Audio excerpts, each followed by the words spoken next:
Call the mental health people back in for Sid.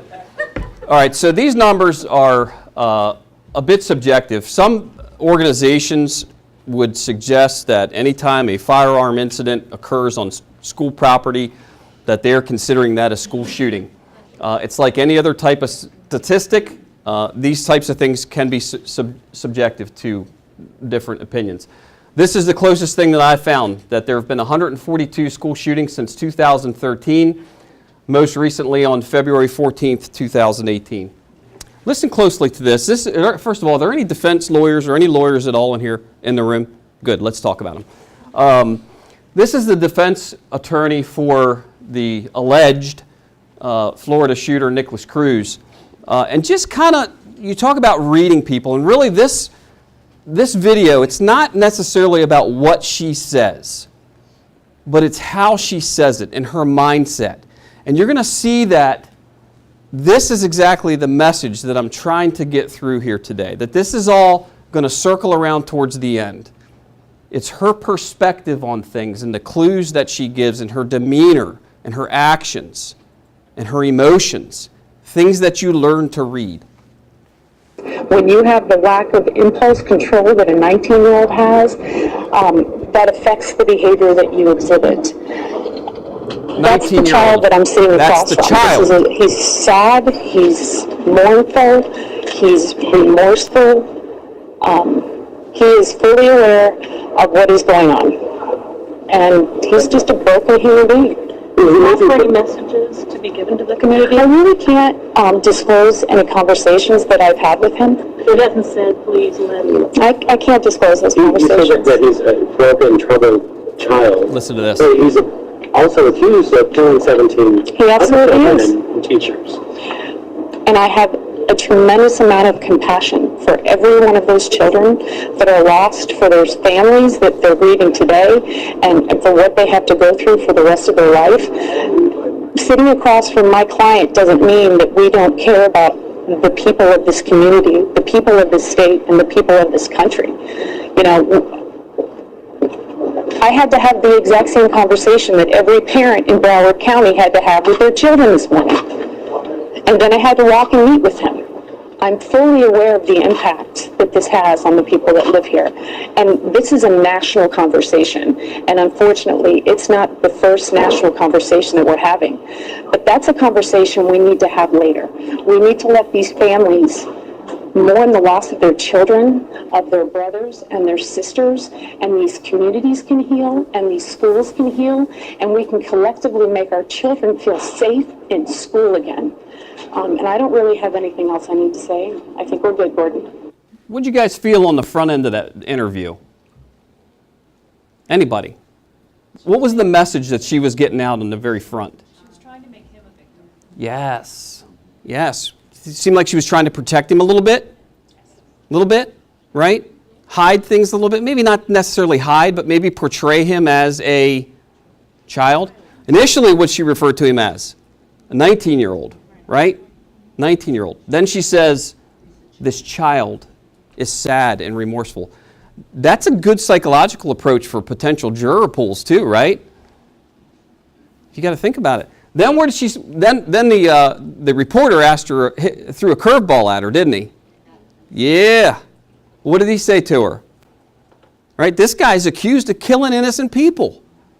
Then what did she do? Whose side did she jump on then? Yeah, parents, families. Right. Here's what we're going to discuss today. Lessons learned from history, mass casualty events, detecting and reporting unusual social media activity, monitoring behavior and influences, profiles of an assailant. That's a catchy one. That's a touchy one. I am not a mental health expert. I'm not. Dealt with a lot of people with some mental health issues over the years, but I'm not an expert. You're going to find that if you're expecting in your mind to close your eyes and imagine what a serial killer or mass murder looks like, everybody in here is going to have a different face. Everybody. Everybody will come up with a different picture. I've seen a few of them.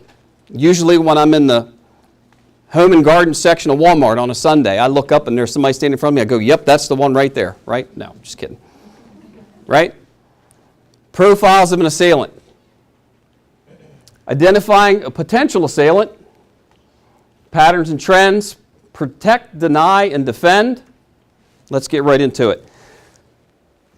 Most of us still remember how we felt and what went through our bodies when we heard about Columbine in 1999, which was 20 years ago.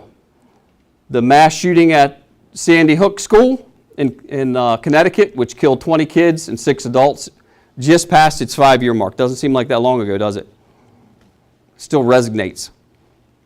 The amount of people killed in mass shooter events has escalated since 2012. There are facts to support that. These types of heinous, cowardly crimes have increased over the last 5 years. 2 of the deadliest mass shootings happened in 2017. Anybody want to take a guess at what they were? Vegas, which was the deadliest in American history. And where else? Florida, Pulse nightclub, right? Not necessarily a school-related attack. Over the last decade, there have been 475 people killed and 882 people wounded in America due to mass shootings. There is no way for us to know when these types of attacks are coming. There is no foolproof way for us to know. But there are breadcrumbs, and that's what we're going to look at. How can we prevent them altogether? We can help organizations and schools ensure the safety of their employees, students, and visitors. The FBI says an active assailant, which is the word that I like to use. I think active shooter is the most glamorized, overused word in the media today. Not everyone is an active shooter. Not every incident is an active shooter. In fact, ask yourself this. 3 years ago, had you ever heard of the word active shooter? 5 years ago, did you ever hear the word active shooter? It's something fairly new. An individual actively engaged in killing or attempting to kill people in a confined and populated area. That's what the FBI calls that. So where does the next pin drop? Americans have been living with the reality of school shootings for over 20 years, since Columbine is when it really became apparent. During that time, educators have hardened schools, defenses with bulletproof entrances, active shooter training, security consultants, and a host of sometimes creative, sometimes desperate safety solutions, from teacher-invented door jamming devices to front office iris scanners. Is that practical? Front office iris scanners on a day where the book fair is going on, or that there's the Halloween costume party going on. Is that practical? Some people are spending $120 for their ballistic panels for children's backpacks. But still, these horrific types of attacks continue. Earliest documented attack on a school. Earliest known in the United States school shooting to happen on school property was the Pontiacs Rebellion School Massacre on July 26, 1764. 4 American Indians entered a schoolhouse near present-day Greencastle, Pennsylvania, and shot and killed schoolmaster Enoch Brown and killed 9 or 10 children. And those reports vary. Only 2 of those kids survived. That's the earliest known. 2000 to 2001, there were 19 deaths in schools, or shootings, deaths. 4 from 01 to 02. I'll just keep on clicking it. You guys can see it, right? Everybody see this okay? Okay. 2005 to 6, 5 deaths. 2006, 2007. What happened there? 38 deaths. What contributed to that in 2007? Does everybody remember? Happened down in Virginia? Virginia Tech. Yep. 7 and 8 were 3. 8 and 9, there were 10. 291 total gun-related shooting incidents since 2013. Let that sink in for a minute. Those are the facts, people. There's a lot of other numbers out there. Depending on which side of the aisle you sit, there's a lot of different numbers out there, but the facts are 1 since 2013 is a number too high.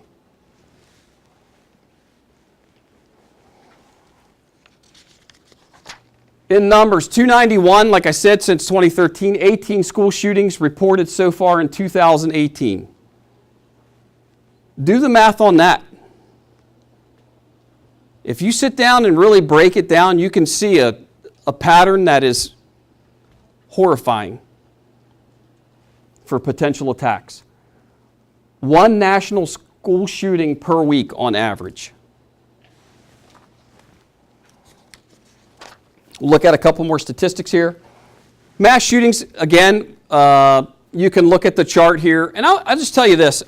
I'm very transparent. When I first got into intelligence work back in the late 80s, as soon as I graduated high school, I went into the military and served as a counterintelligence agent. And you know, back then, and even through the mid-90s, keeping intelligence information and secrets to yourself was like a rite of passage. My last assignment with the state police, I worked very hard and corrected that type of ideology and insist on transparency and sharing of intelligence information. So if there are any of you, I'll tell you right now, anybody in this room that would benefit from having a copy of this PowerPoint, see me and I'll be happy to send it to you, okay? This is not for me. This is for you, and this is for you guys to share with your educators too. That just shows you some statistics there. Las Vegas, 58-49 at the Pulse nightclub. You can see the numbers for yourself. Columbine was 13. What about Maryland? I talked about where's the next pin going to drop. Right? We always say this. It's not going to happen here. We are shocked and in awe when we see the crawler from Fox News go across that there's been a mass attack on a school somewhere. We're devastated. Our hearts drops, right? We're just so remorseful, and we think about those families and those victims. But to us, it's on another planet. It could be in Pennsylvania or Virginia, but to us, it's so far away, right? And we never think about, do we think about when it happens here, if it could happen here, right? The earliest was July 8th, 1858. This is kind of interesting because this was the son of a constable, a police officer in Baltimore City who was killed. 1858, that's the earliest documented. October 7th, 2002. I'm going to get you guys thinking now, right? I worked this. DC Beltway sniper shooting. I was in uniform, sitting in a marked Maryland State Police car, parked outside of a shopping center to try to catch Malvo and Boyd, right? You're talking about a gut check, right? Just thinking any second you're going to see glass break and that'll be the last thing you ever see, right? But think about this. Did John Allen Muhammad make indication that he would shoot a student? Does anybody remember that? Does anybody remember his communication with the chief of police for Montgomery County Police Department? Not a lot of people know this, but the chief of police there was very, very smart. He used the media to communicate with the snipers. And the sniper would call in and leave messages for the chief. And so they were communicating back and forth in that way. At some point during the investigation and during these incidents, the sniper asked for a large amount of money as a payoff, basically. Did anybody know that? He did. He asked for like $10 million to make it stop. When the chief of police said, no, we don't negotiate with terrorists, the sniper comes back and says, I'm going to shoot a kid on school grounds tomorrow. Did that happen? It did. You guys remember that? Yeah. Did he leave breadcrumbs? I'd say so, right? If he's communicating. Do we know about that? Was there any transparency? Do you think that the chief had communications with the Board of Education, with the schools? I remember getting out of my car, running in to go to McDonald's like duck walking, right? I knew what was going on. Do you think we did a good job at communicating, making things transparent all the way around? Were there signs prior to this attack that he was going to shoot a kid? Yes? Would you agree with that? May 7th, 2004, 4 students shot after a basketball game.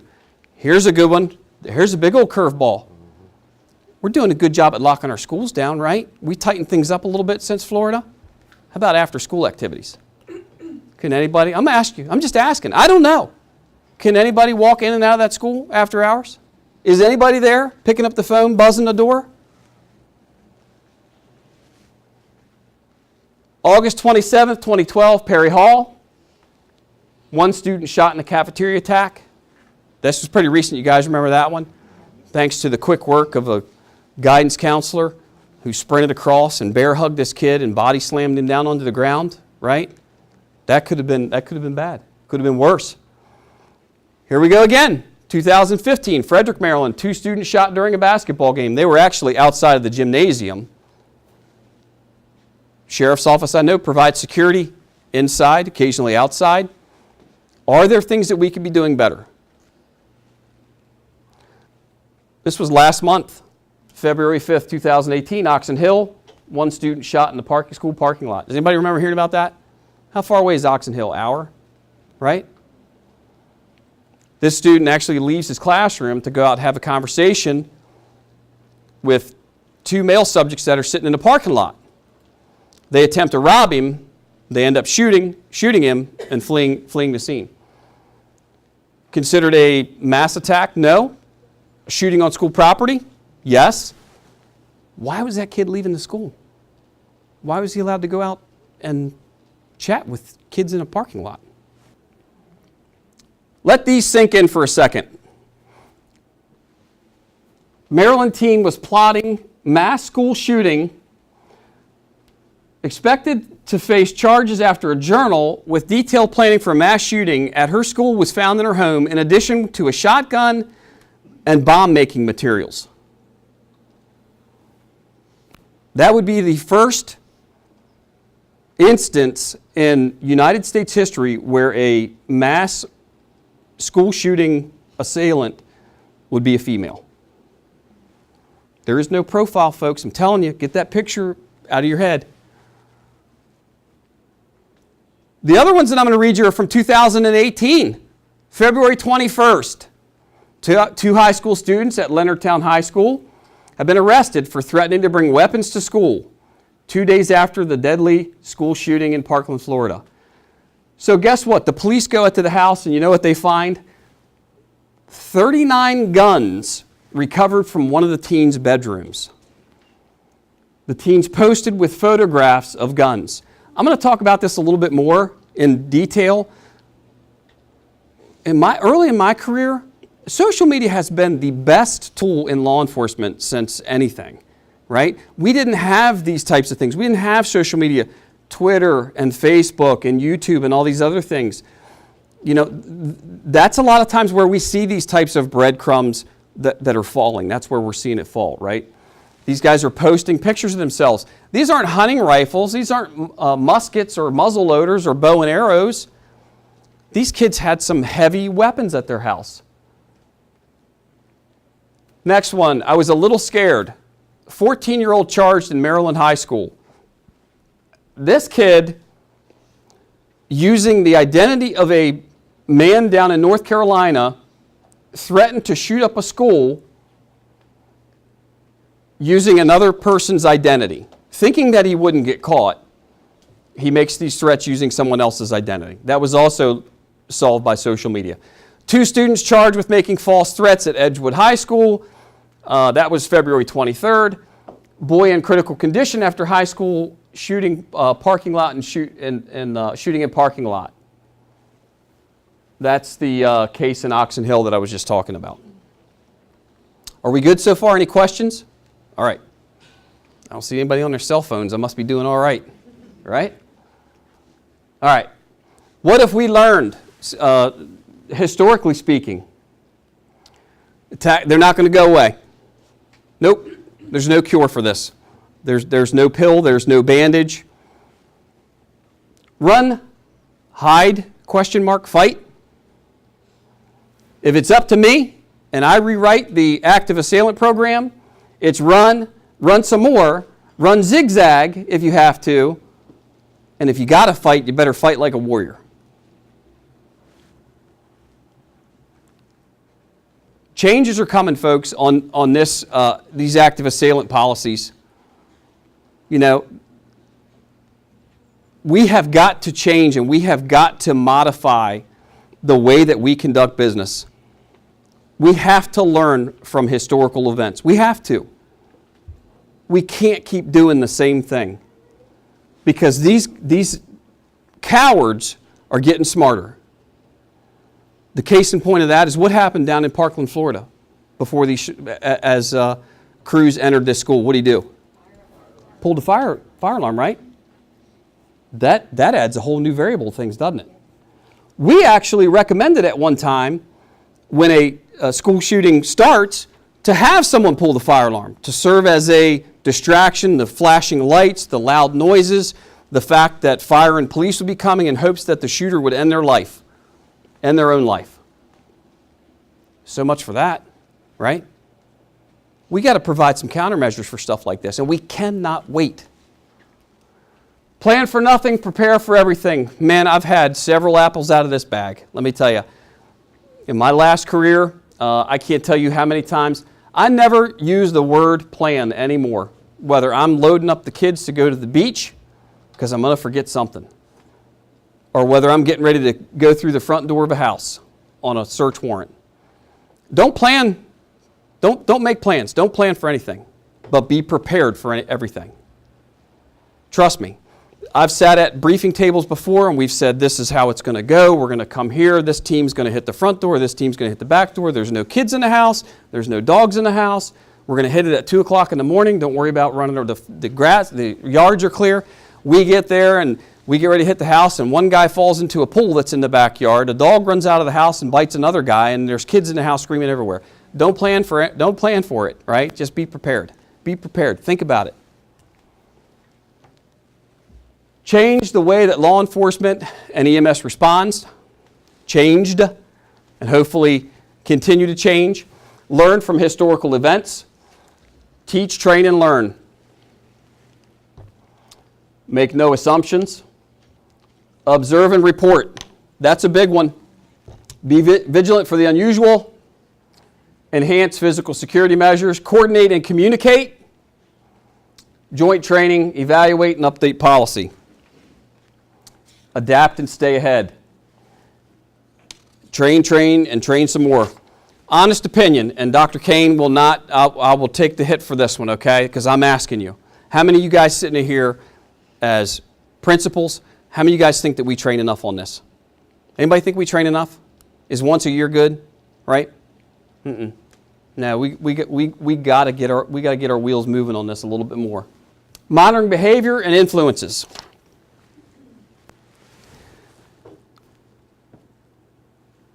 Is there a common denominator? I said that there's no profile, but there are some common denominators for this. There are. And we're going to talk about them. Do you think that a suspect in one of these types of heinous acts could live a normal life? Wake up one day and say, today I'm going to go kill a bunch of people?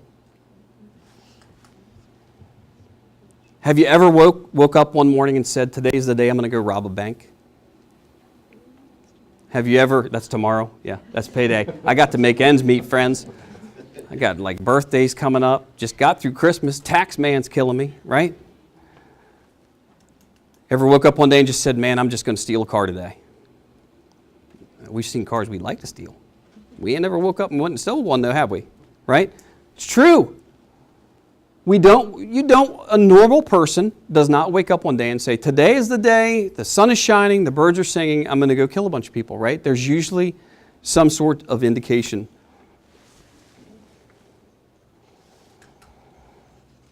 History and facts and statistics and analysis have suggested that there have been clues. And a overwhelming percentage of these specific types of attacks, somebody knew it was coming. But maybe they were too afraid to say something, right? Unstable or troubled emotional state, persistent anger or depression. Reoccurrent violent behavior with family or peers. So far, I've just described everybody in here right now. They're like, yeah, that's me so far. Right? Being persistently bullied or teased. Substance use or abuse. Preoccupation with violent media, games, TV, movies, internet. Somebody did a study not too long ago that said, hey, all these kids that are doing these crimes or they're playing all these violent video games. That's simply not true. Difficulty coping with life events.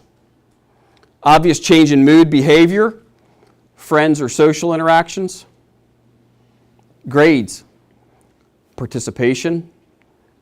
Communication in writings, drawings of violence or unusual expressions. A preoccupation with weapons, that's a big one. A good portion of the time, these breadcrumbs, as I keep calling them, exist. But for whatever reason, we are unable to follow through with these types of things, with reporting these. And you can see this is just a couple of screen grabs that I did. People do notice but often fail to act. Think about it. Think about in your own lives. Think about major historical events where the captain of the Titanic, right? Failed to act, failed to turn the boat, failed to slow down, failed to notify this, right? We can think of 100 things, if you sit there and think about it, of different times where tragedies have occurred because people have failed to act. And you can let police failed to act on killer's warning. FBI failed to act on tip about the suspected Florida school shooting. Cleveland police failed to send hundreds of recent rape kits out for testing. Police failed to act before death. I use police a lot because I am one, and I know what some of our failures are. So I wanted to use that as an example. What's up, guys? Kobe from Model Pranksters. Today I'm here with Danny Barbosa. Should appearance matter when helping an injured person? Today we're going to put that to the test. Hope you guys enjoyed the video.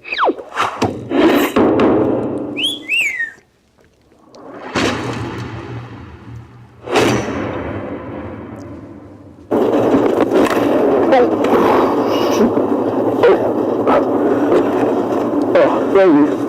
Thank you, sir. Oh. Yeah. You want some up? Yeah. Go Army, right? Oh, thank you, thank you. Oh, man. Yeah. So far, so good, right? Everybody's very attentive. Yeah, I'm good, I'm good. Oh, thank you. Oh, man, just right over that side.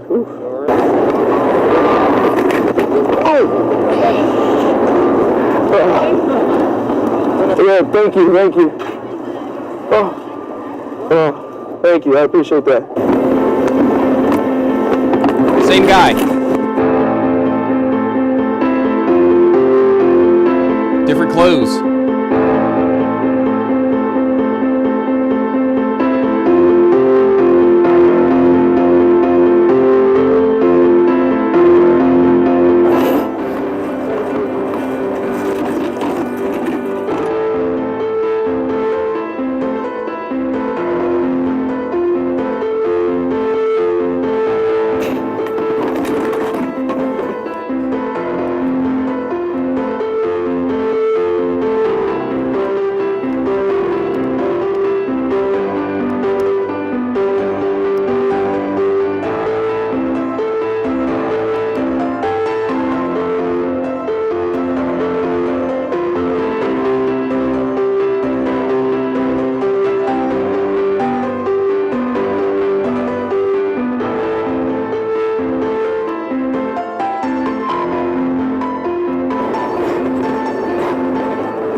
guys see who the first one was to help him? It's a homeless guy, wasn't it? So today we were outside for almost 2 hours. All right, we can go on to the, they talk a little bit about the results of their experiment that they did there. Would you say that some of those folks failed to act? Based on what? Appearance, right? Should we fail to act as a society based on appearance? Right? You guys will see where hopefully you see where I'm going with this. Have we become callous desensitized to these types of events that happen in our schools? Are we used to seeing things? What's the new norm? And because of that, are we failing to act? Here's another interesting experiment. And we've actually done this before. As I'm doing this lesson, if we heard a loud boom outside of this doorway right here that sounded like a gunshot, there are going to be a lot of different reactions in this room. There are going to be people that look over at the door and then look straight ahead again. Then there are going to be people that are going to turn and do what? Look at each other, right? Like, did you hear that? They might not even say that. They might not even say, hey, did you just hear that? Or what the hell was that, right? They just kind of look to see, did you see what I saw, what I thought I heard? And then there's going to be the people like me that are going to be running towards it, and the two guys in the back there, and then hopefully you guys that haul tail go the other way, right? You just have to, you have to get your mindset on what to act on. And if you don't do anything, do something. Do you think that a person suffering from depression or some other mental health issue could be injured like that? Right? I would consider that an injury. We have to act. We cannot fail to act anymore. What to look for on social media. These are all screenshots of these killers from their social media, from their Facebook pages, from Twitter, from wherever else.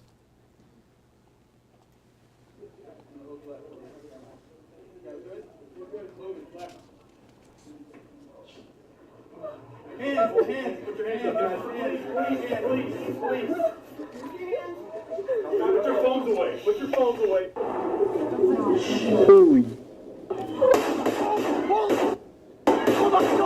Oh my God!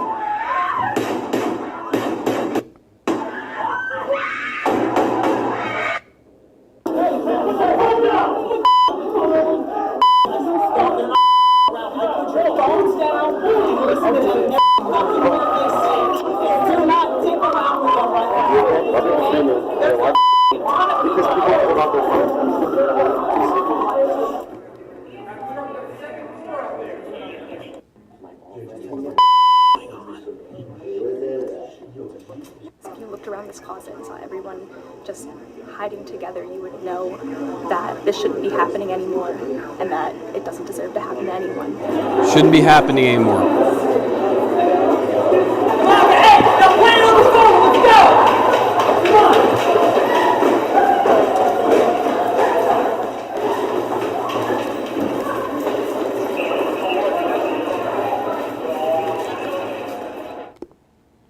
Pretty heavy stuff, right? In the moment. Warning signs. Now we get into the meat and potatoes of things. Every time I've done a presentation like this and I reference these cowards, as I like to call them, it pains me to even say their names, to give them the recognition and the glory that they desired going into these types of things. I'll let it slip once in a while just so you follow along with me. There were warning signs, in this most recent attack. Law enforcement, again, I'm not pointing fingers. Remember that I said that in the beginning, right? I'm just stating the facts. Law enforcement called to his house 39 times in 7 years.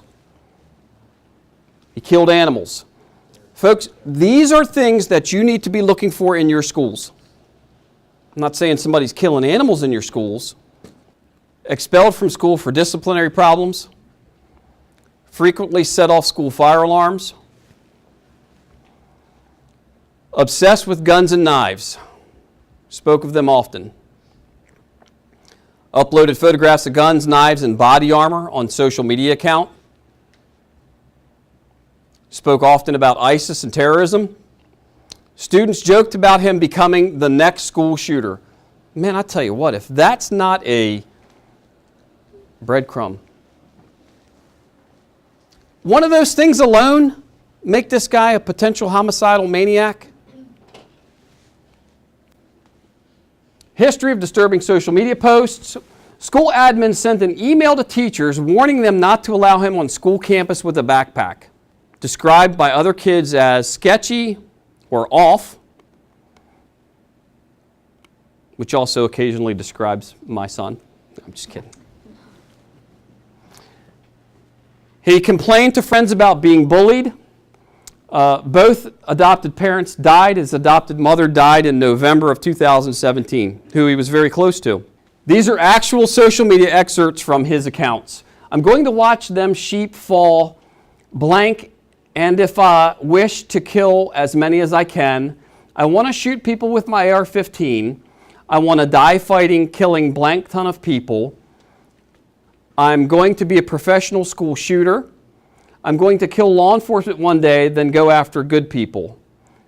Elliot Rodger will not be forgotten. Elliot Rodger was another not so infamous school shooter.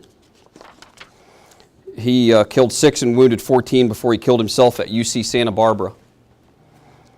This is weird. Pause that for just 1 second, if you don't mind. This is weird. This is a great example of seeing a range of emotions, seeing different layers of a person, okay? This is an actual, so this is the Virginia Tech coward. Just prior to him going to the school, he actually put a bunch of material together to include photographs of himself, a video holding his weapons, this videotape, and sent it off to a local media station. And once he sent that off, express mail, he went back to his college and armed himself and began his shooting spree. What I want you to focus on here is his range of emotions, okay?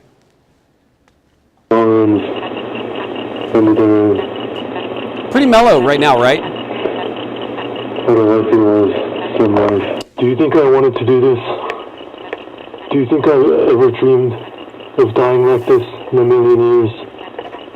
I didn't want to do this. You have vandalized my heart, raped my soul, and torched my conscience. Ready to roll there, isn't he? You thought it was one pathetic boy's life you were extinguishing. I did it for them. I did it to make you stop.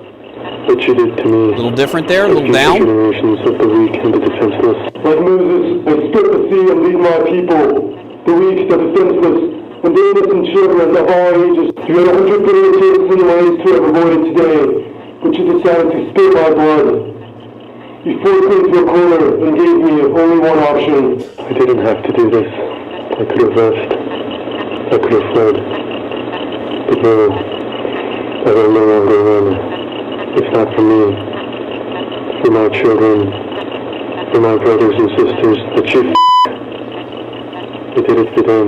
You sadistic fellows, I didn't do nothing but a piece of You have vandalized my heart, raped my soul, and torched my conscience.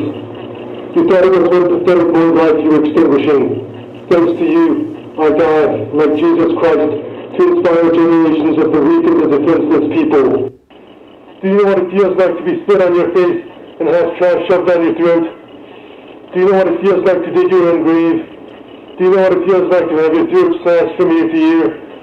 Do you know what it feels like to be torched alive? Do you know what it feels like to be humiliated and be impaled upon on a cross and left to bleed to death for your amusement? You have never felt a single ounce of pain your whole life. Did you want to inject as much misery in our lives as you can, just because you can? You've had everything you wanted. Your Mercedes wasn't enough, you brats. Your golden necklaces weren't enough, you snobs. Your trust fund wasn't enough. Your vodka and cognac weren't enough. All your debaucheries weren't enough. Those weren't enough to fulfill your hedonistic needs. You've had everything.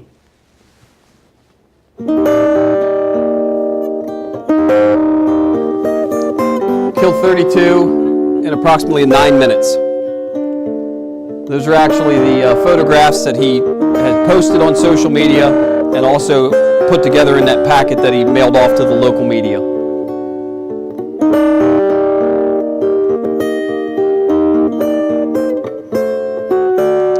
Some indicators there that maybe he's needs a little bit of help, that he's potentially going to commit a violent attack.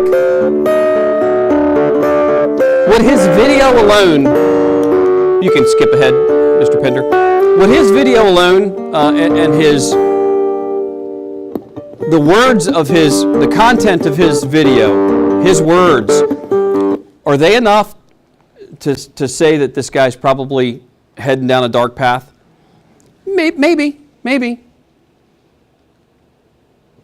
Did you see the fluctuation between his two different moods? One where he had his game face on, the baseball bat on. If he'd have run into anybody, if the person walked around the corner while he was filming that, I bet they'd have never left that room alive. And then you saw a different side of him. You saw a more sedated version of that, right? I'm not saying that type of personality is the profile of a mass murderer, right? Because they're up and down, violent maybe, angry, sedated, depressed.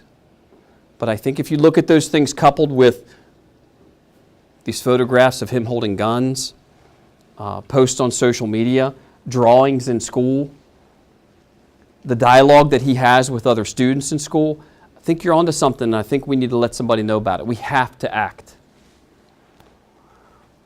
Warning signs, frequented a firearms range. What I want you guys to do, we've seen one sample, we've seen one coward so far.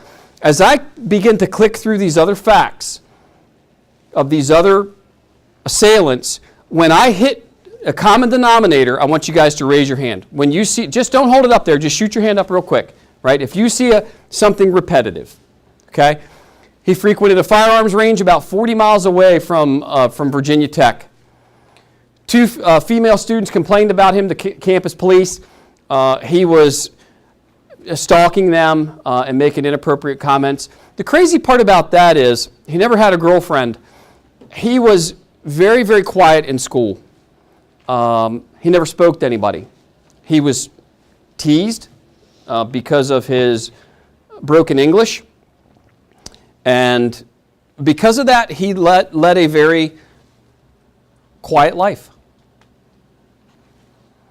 High school student reported that he was teased and bullied. Right? We saw that one before, okay? Students mocked his poor English. He had an imaginary girlfriend, Jelly, who lived and traveled in outer space. In fact, he would kick his roommates out of his dormitory. I don't know how they made it out alive, but they did. Because his girlfriend, Jelly, was coming down from outer space. Was declared mentally ill, but not harmful by a psychiatrist. Was diagnosed as having a selective mutism. Was once offered $10 just to say hello. The other kids on campus would tease him because they never heard him speak. And they offered to pay him $10 just to say hi. Teachers were disturbed by his angry writings, right? He praised the Columbine shooters.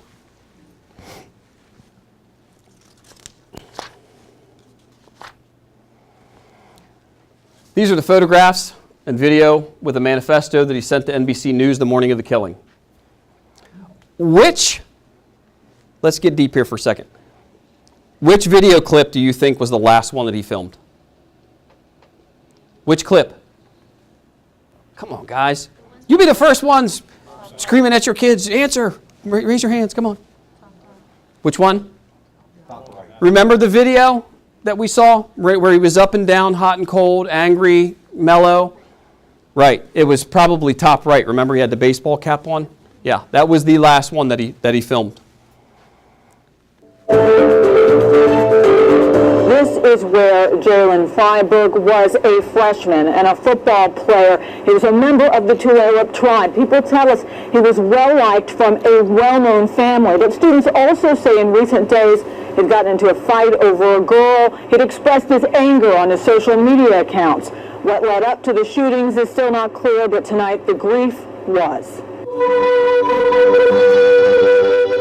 Churches open their doors tonight after a nightmare of a day in this community. Why would God allow such a thing to happen? And here they realize it was just hours ago that Marysville-Pilchuck High School was an active crime scene. News that a single gunman ambushed classmates in the cafeteria reached the nearby Tulalip Reservation and Mary Jane Topash. A few people had speculated names, and so until they actually released it, then it kind of, you went through the emotions all over again because you know the family, I know his parents, his grandparents, and all that, so it's hard. She knows Jalen Freiberg, who reportedly shot several people before killing himself. The suspect's relatives and friends gathered at this home. Tribal police said they were here to protect the family's privacy. He was in our Tulalip newspaper that was just issued about him being homecoming prince. It was such a shock because you think they're on the right path and then you have no idea. No idea how this teen, who is just in the spotlight for his high school's homecoming, is now accused of causing such a tragedy. State Senator John McCoy says the Freiberg family is a prominent one in a tight-knit community. I know the family. In fact, one of the grandmothers was my secretary for almost 20 years at Tulalip. A tragedy like this will always cause people to stop, step back, take a breath, evaluate where did we go wrong, what can we do to fix it. Here they know a fix is far off, but tonight prayers for Pilchuck provide needed comfort. Now, several churches in the area held vigils tonight. Also, members of the Tulalip tribe held a private prayer circle for the community. So that picture that you had in your mind when I mentioned the profile of a mass murderer is starting to change a little bit more, isn't it? He was voted the homecoming prince weeks before the shooting, right? So far, so good. Any anxiety, you think, or pressure, stress on him to meet expectations? Right? It's not always the quiet kid. It's not always the kid that's depressed. It's not always the kid that dressed in goth black. Do you think that this kid could have any stress or anxiety on him with being that popular in school? Nobody? Was a popular student, but his grades had started to slip. Is that a sign? Is that a breadcrumb? Right? Great student, homecoming prince, all of a sudden his grades start to slip. The day of the killing, he spent time in class with his head on desk or playing with phone. This is typically a model student, the homecoming prince, and now all of a sudden the teacher's noticing that a usually energetic and kid that participates in class, his head's on his desk or he's scrolling on his phone. Is that a breadcrumb? Potentially. Posted hot and cold remarks on Twitter. His relationship ended with his girlfriend before the killings. Now we're starting to see a decline, right? Now we're starting to see some signs. Sent Twitter messages with dark consequences. Sent text messages to his girlfriend indicating depression.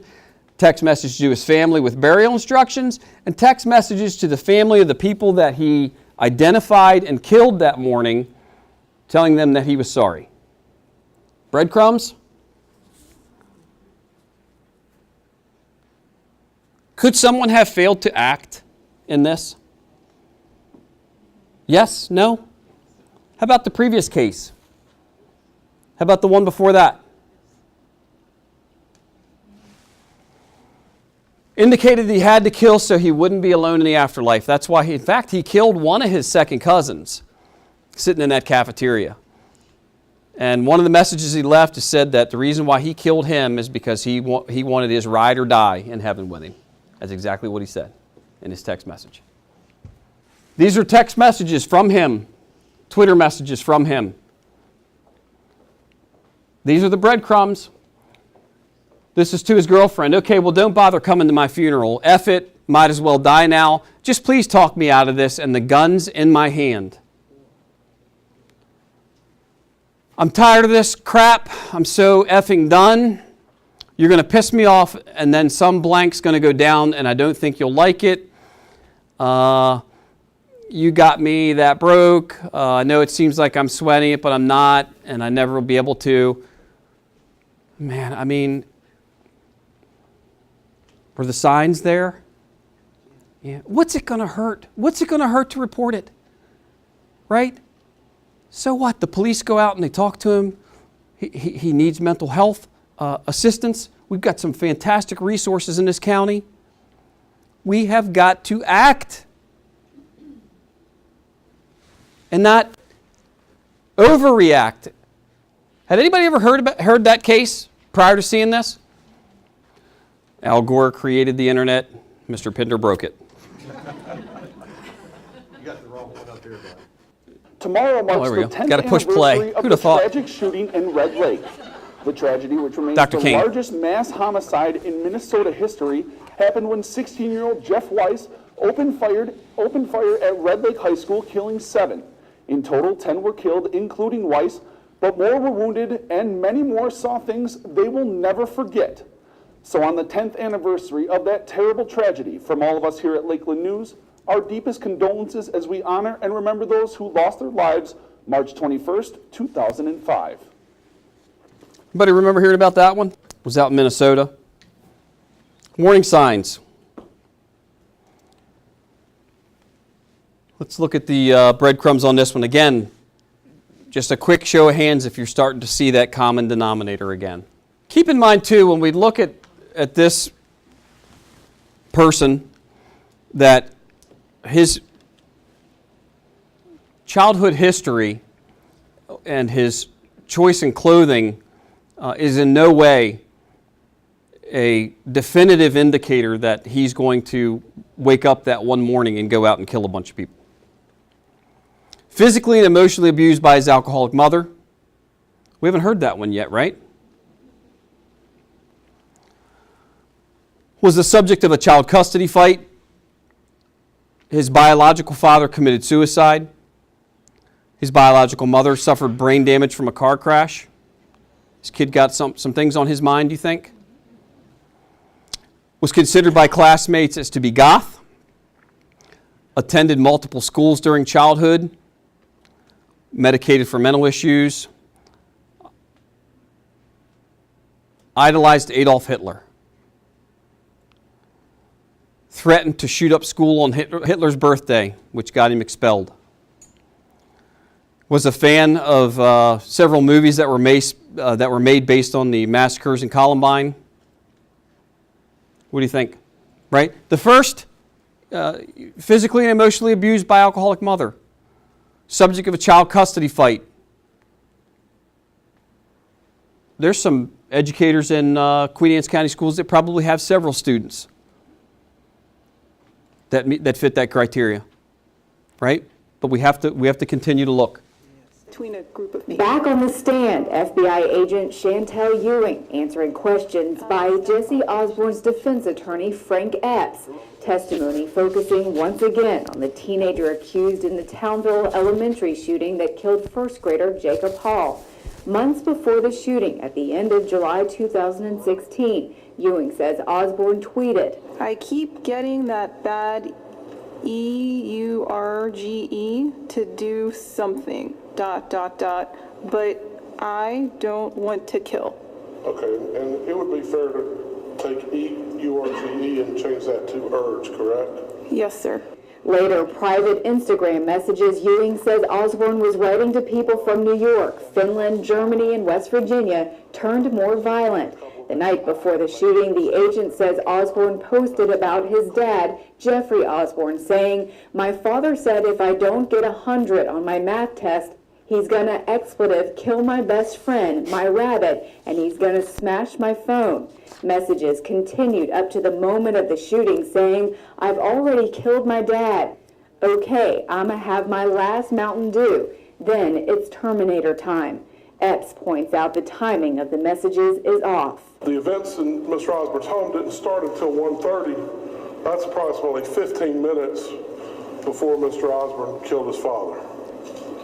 Yes, sir. Around the time of the shooting, Osborne messaged, "Skype me, I'm there," according to testimony. Those he had been communicating with later posting, "I can't believe he went through with it." Minutes later, sending a picture that appears to be Osborne, and then a screenshot of an article with the headline, "Shooting Reported at Townville Elementary." Is it fair to take the statement that was made by author unknown, "I can't believe he went through with it," to indicate that regardless of what these people were talking about with Mr. Osborne, they did not believe that his or their actions would arise to murder? That would be a fair assessment to make.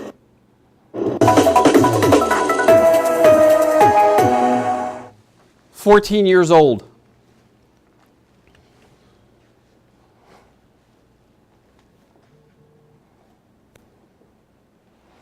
Let's talk about our warning signs again. Honor roll student in elementary school. All right. Got something good going there, right? Tortured and killed small animals. Was suspended from school for bringing a hatchet to school. Being homeschooled at the time of the attack.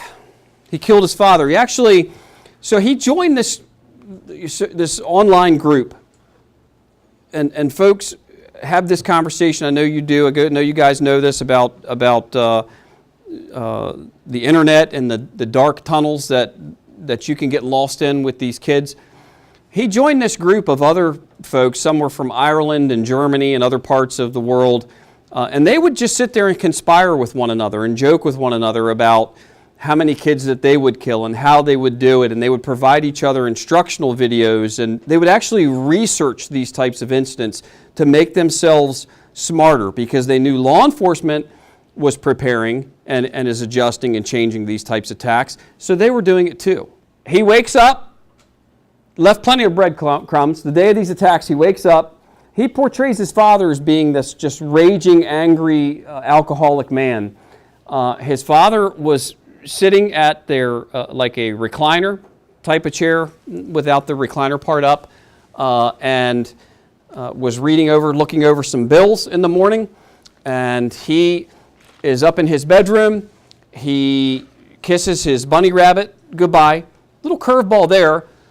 He tortures and kills toads and cats and other animals, but he has a pet bunny rabbit that he just thinks the world of. He kisses his bunny rabbit goodbye. He walks downstairs and he walks up behind his father and he shoots him 3 times in the head.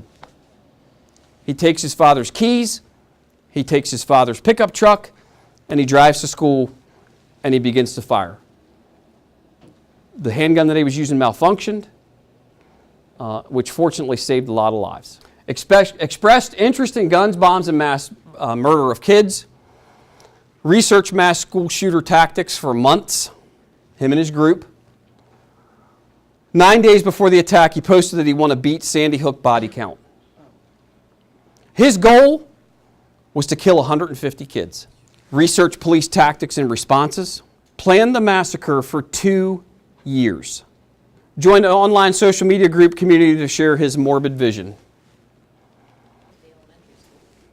He was a student there. Mm-hmm. So he got expelled and then had too much time on his hands. These are his posts. Shooting my dad, getting his keys, getting in his truck, driving to elementary school 4 minutes away. Once there, I'm going to gear up, shoot out the bottom school classroom windows, enter the building, shoot the first class, which will be the second grade, grab teacher's key so I don't have to hassle to get through any doors.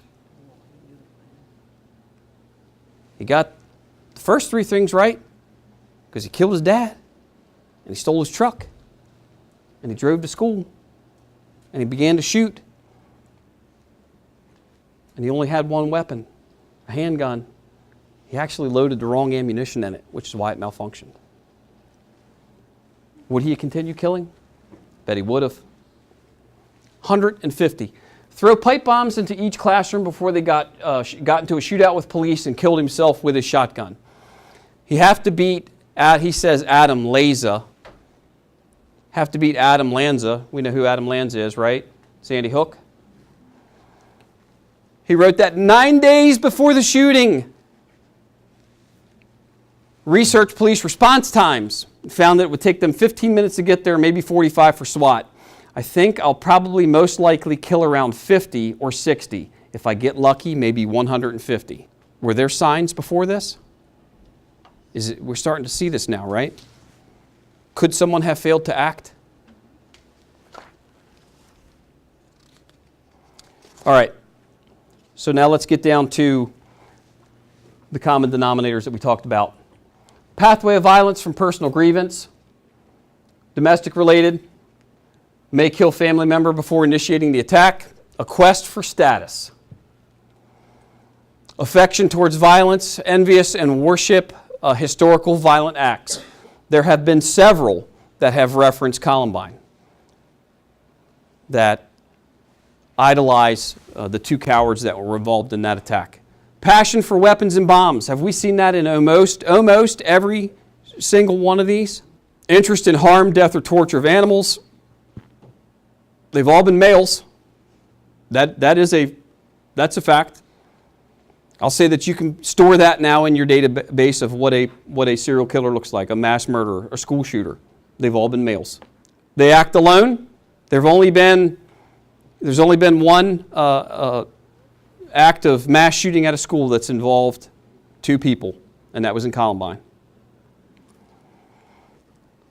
Usually in a public place, usually during the day. They are an injustice collector. What do you think that means? What's that? I said someone's done them wrong. Right, they think, right? They feel like something, like the world's against them maybe. Like no one sees the things the way that I see them. That everyone's piled up on them, right? Or ganged up on them. And they hold on to those things. Resentful of real or imagined rejection. Tormented by privileged life of others. There it is, left trail of breadcrumbs prior to the attacks. The frequency of mental disorders in mass murderers is controversial because it's not clear where to draw the line between bad and mad. The paranoia exists on a spectrum of severity. Some clearly do not meet criteria for any mental disorder and often may justify their acts on political, religious, or other grounds. Others have the frank psychotic delusion of schizophrenia. Many perpetrators are in the middle, gray zone, where psychiatrists will disagree about the relative contributions of moral failure versus mental affliction. 5 deadliest school shootings in the United States have occurred in roughly the past 10 years. That's an alarming number. Folks, this stuff is not going to go away. We have got to get better at picking up these breadcrumbs and acting on them. It's largely an American phenomenon. That's true. 96 to 2012, nearly a third of the world's mass shootings took place in the United States. 90% of them occurred in America. While the United States has about 5% of the world's population, it had 31% of all public mass shootings. That's a pretty staggering number. Why do you think that is? Why do you think that is? We make up 5% of the world's population. Gun control? Access to guns. Yep. There's countries in this world where you can't own a gun. People have a greater chance of dying in a mass shooting if they're at a school or place of business. According to the FBI, from 2013 study they did, incidents in schools and businesses represent 7 out of 10 active shootings.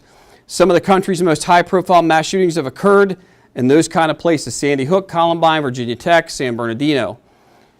Overseas, these incidents typically happen near military installations. So schools isn't the number one. location for these types of attacks.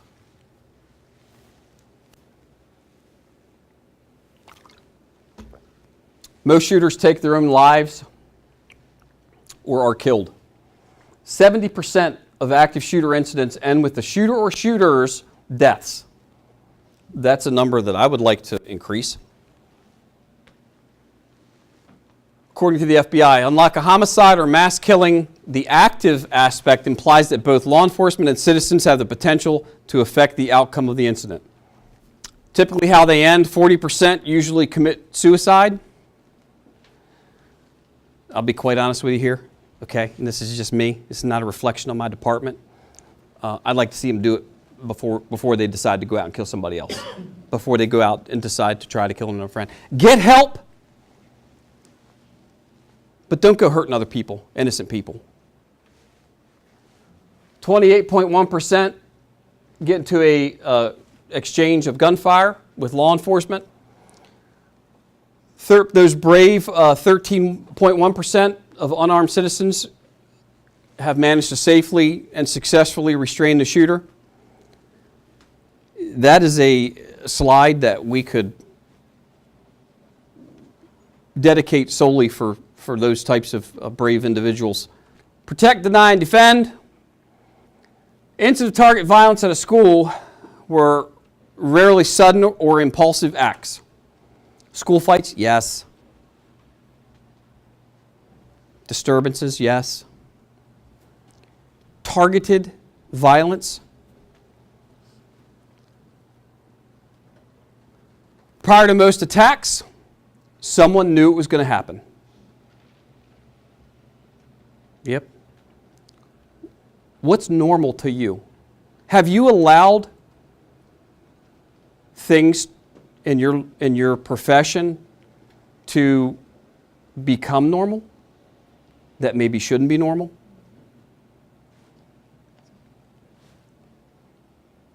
Student comes to you, a teacher comes to you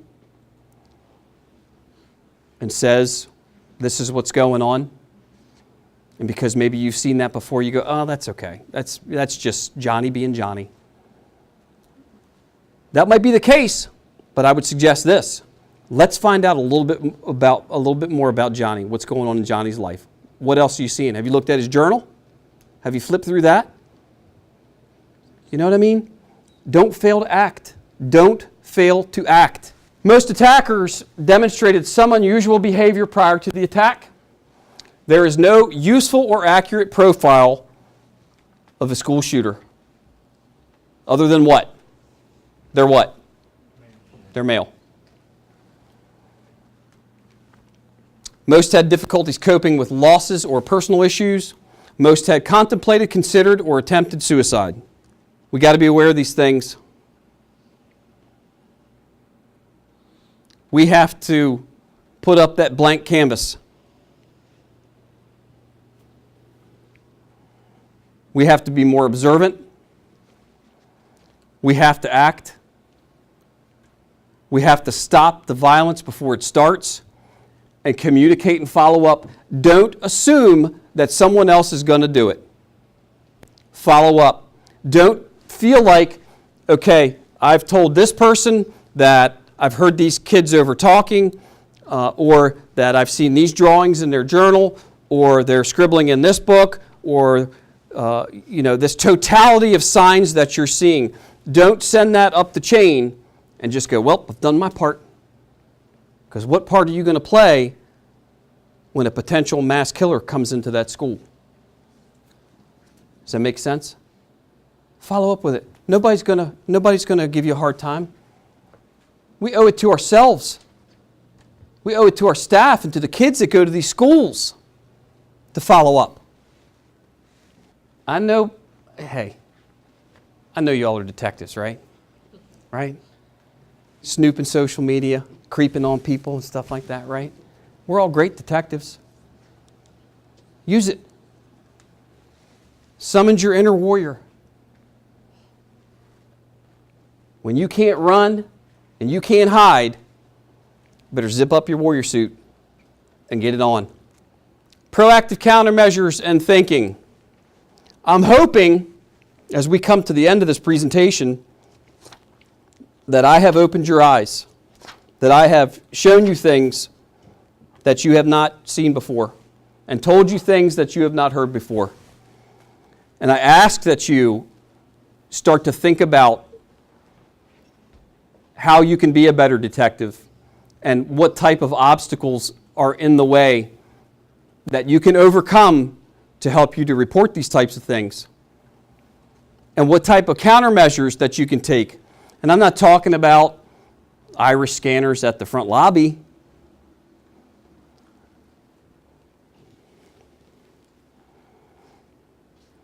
The behavior says it all.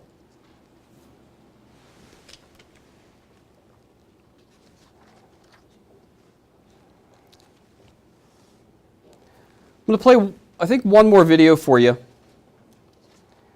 And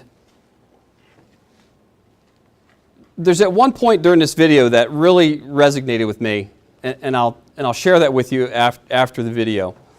But just watch.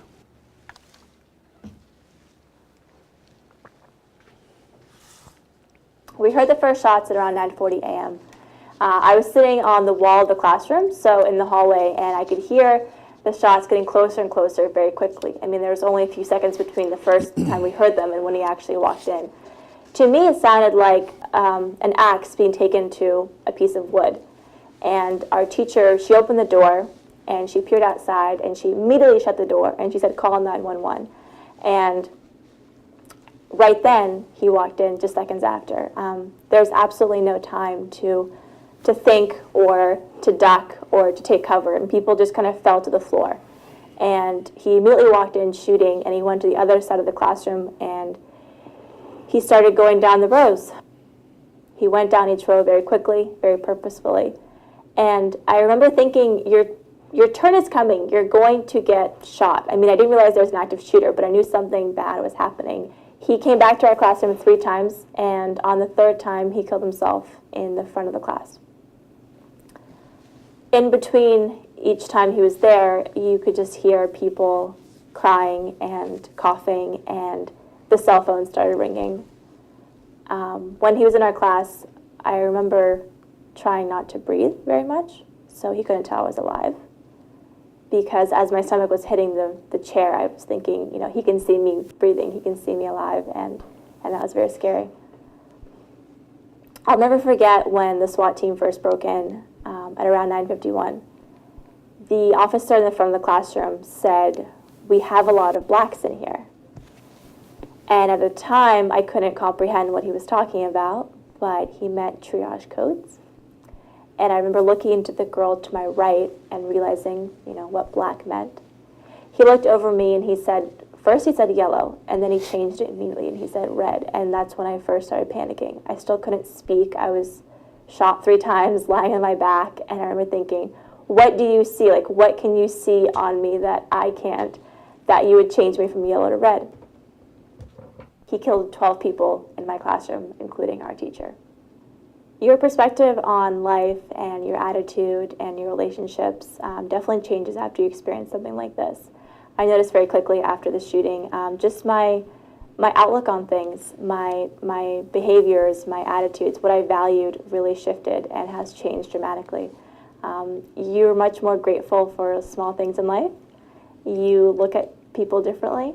You appreciate traffic a little bit more because at the end of the day, you get to be there. You get to experience traffic. You get to feel the frustration traffic of being alive, and that's something that we can never forget to not take for granted. Pretty moving, right? So Christina is now an advocate for school safety across the nation. The reason why the Virginia Tech shooter kept coming back into her classroom before he finally killed himself, why he came back in there 3 times, does anybody want to take a guess why? Because of those people that were laying on the floor playing dead, he went down the line and shot them. That's how she ended up getting shot 3 times. That's not a viable option, right? That video I pulled off of YouTube, man, I can relate to Eric and Dylan, the Columbine shooters. Eric and Dylan are legends. The white devil probably bullied the poor kid too. Great job, General Cho. All these racist Americans got what they deserve. If you moved to Russia, you would have been treated much better way as a hero of anti-Americanism. She is a good example of why these things occur. I don't blame Eric and Dylan for what they do, bro. Those are comments that were left on that YouTube video. If you recognized the username as a student at Queen Anne's County High School, would you call that a breadcrumb? Would you report that? You better. You better. Final note, bad behavior and parent support information. Look, I don't like to leave everybody down, when I leave. So I'm going to get you back up here. We're going to go back to where we started. We're going to go back to the top of the mountain. One parent gonna tell me it's hard for her to believe her little boy acting bad because he on the praise and worship team at the church. Well, he's on the behavior intervention plan here. The devil must be being busy. I've been getting on their daughter about speaking right in my class. Her mama tell her put her jacket on before she catch ammonia. I didn't know you could catch ammonia. The boy gonna take a marker and gonna mark up the floor. Why you do that? Because I don't feel like doing no work. That means you don't want to do recess either. No more recess until you reassess your attitude. His mama gonna tell me I'ma talk to him. Need to whoop to him. You need a baptism pool at this school. Do a mandatory behavior dip. The badder the kid, the longer you hold them up under. They gonna tell us we need to watch our tone with the kids. My tone is gonna be whatever tone I need it to be in order to get my classroom to tone it down. To me, if you wanted to. Well, little girl gonna come in my classroom singing, little trick, you can't mess with me. If you wanted to. Little girl, you can't pass my class with this attitude. See these here? These detention papers. See you after school. I told one little girl not to hit nobody. She gonna raise her hand at me. I hope you trying to show me how good your nails look. You need a baptism pool, right? The badder they are, the longer you hold them under, right? This is my contact information. Again, if you would like a copy of this presentation, I'd be happy to send it to you. I know that I just finished this presentation actually yesterday. I worked on it this week, and this is actually my first time through it. And I hope that you found some value. I hope that I've given you some things to think about, some things to look for, and some things to share with your colleagues. I would love to continue with a presentation like this for every educator in Queen Anne's County School, because I think the more eyes and the more detectives that we have out there that are looking for these breadcrumbs, the better we're going to be. Any questions? I must have done a pretty good job. No questions. Well, thank you. I'd like to thank Joe for putting that together and giving us a different perspective on things. I think that the big thing to take away from the day is, and again, you hear this all the time, see something, say something. We have a great opportunity in this county with what Brad has instituted with Text-to-Tip. I know a lot of times people don't want to come forward because they don't want to be recognized as the person who was the snitch. That's a great resource tool that you could use to identify something. But hopefully you take away from this, I know we always practice and we're working on doing better things with our drills, doing better things with like the mass control, mass bleeding kits. But what we want to kind of focus on today with Brad's portion and Joe's portion was getting before it gets to that active assailant part, looking at those breadcrumbs. So, we'll be continuing to update this and move forward with this presentation. But I think it was a good way to start out with the administrators so you can take something like this back to your school. And we'll keep on continuing those dialogues, but thank you very much for coming forward and putting a presentation together.